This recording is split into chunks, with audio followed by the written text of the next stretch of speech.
You're standing in a crowded store, or maybe just scrolling through a feed that feels like a neon sign for the latest must-have aesthetic. Everyone is talking about that one specific shade of green or that specific way of organizing a pantry. But as you look at it, you feel a strange, quiet blankness. It isn't that you hate it or that you're trying to be difficult, you just don't see yourself in it. While the world rushes to belong, you find yourself standing still, content in your own preferences. When a new app or fashion style explodes overnight, most people feel a subtle, underlying pressure. It's that social friction asking if you're falling behind, but for you, that signal often doesn't register as an instruction. This is what psychologists call having a strong internal locus of control. It's the deep-seated belief that your choices should come from the inside out, rather than the outside in. Instead of asking what everyone else is doing, your mind naturally asks if this specific thing actually adds value to your life. It's not about being a rebel or an outcast. It's a form of psychological independence where you trust your own judgment more than the shifting signals of the crowd. This can sometimes make you feel a little disconnected, like you're speaking a language others have forgotten. But there is a quiet power in this wiring.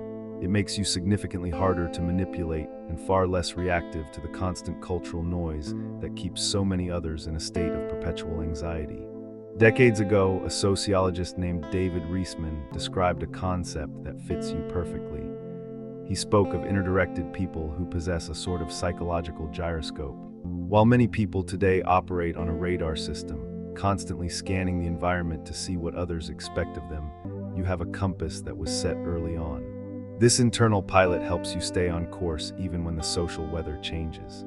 In a world that is increasingly other-directed, where people look for approval and direction from their peers or the media, your reliance on your own values can be misunderstood. Others might see you as stubborn or out of touch, but you are simply operating from a different character structure.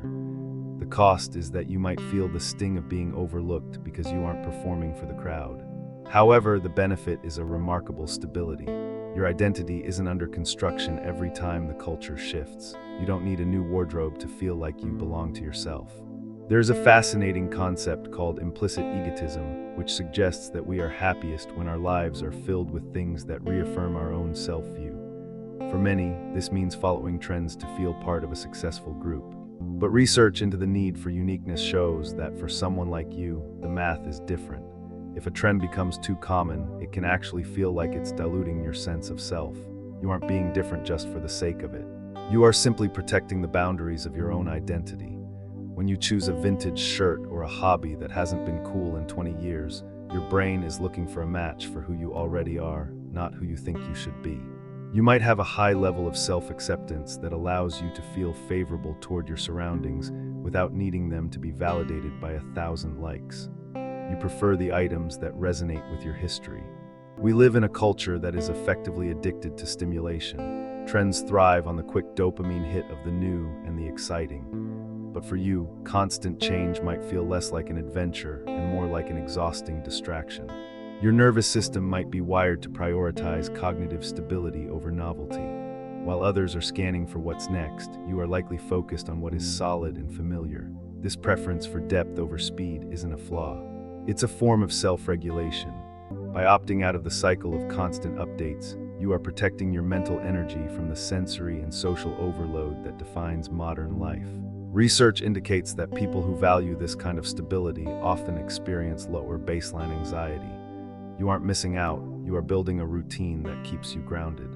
Instead of riding every wave and risking social burnout, you've chosen to stay on the shore, observing the patterns without being swept away by them. It's a neurological preference for peace. Dressing or living exactly how you want requires a high level of psychological flexibility and very strong personal boundaries. You've likely realized that trying to please everyone is a recipe for pleasing no one, least of all yourself. This quality is often born from a moment of clarity, perhaps after a period of trying to fit in and realizing it didn't bring the fulfillment it promised. You've learned to distinguish between where you end and where the opinions of others begin. This doesn't mean you don't care about others. It means you care more about your own authenticity than their comfort with your choices. It takes emotional resilience to handle the raised eyebrows or the subtle judgments that come with being different. But by being visually and socially honest about who you are, you actually attract more genuine connections. You filter out the people who only value the surface level and create space for relationships based on shared values. Your boundaries aren't walls, they define the real you.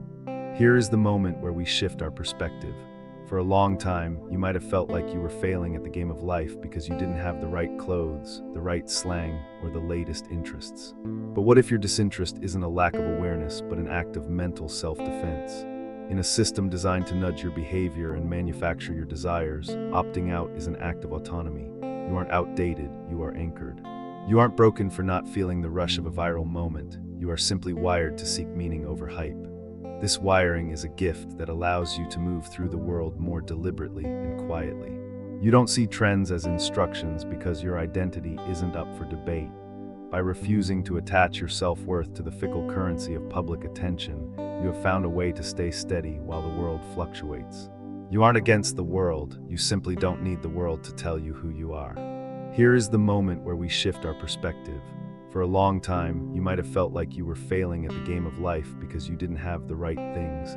But what if your disinterest isn't a lack of awareness, but an act of mental self-defense? In a system designed to manufacture your desires, opting out is an act of autonomy. You aren't outdated, you are anchored. You aren't broken for not feeling the rush of a viral moment. You are simply wired to seek meaning over hype. This wiring is a gift that allows you to move through the world more deliberately and quietly. You don't see trends as instructions because your identity isn't up for debate. By refusing to attach your self-worth to the fickle currency of public attention, you have found a way to stay steady while the world fluctuates. You aren't against the world, you simply don't need the world to tell you who you are. You might find that your current calm wasn't always your default state. For many, this quiet independence is actually a form of recovery from what psychologists call social burnout. Perhaps you once tried very hard to keep up, scrolling until your eyes ached and your bank account felt the strain of every viral must-have. You might remember the specific exhaustion of performing a version of yourself that felt like a costume. Your nervous system eventually learned that the mental effort required to stay relevant simply wasn't worth the emotional reward. You realized that imitation doesn't equal fulfillment, and so your brain made a strategic retreat towards self-preservation. Now, your choice to ignore trends is a sign that you've tested the chaos and chose peace. By disengaging from the comparison loop, you've restored a vital balance to your life. You've traded the temporary rush of being in for the relief of being honest. This is a sophisticated form of self-regulation. If you have always felt like a bit of an observer in your own time, I want you to know that your quiet independence is deeply valid. You aren't alone in your preference for the steady and the true. There's a whole community of us who find more dignity in our old, reliable favorites than in the newest fads. You don't need to change a thing to be relevant. Simply by being yourself, you are offering the world something far more precious than a trend. You are offering it honesty.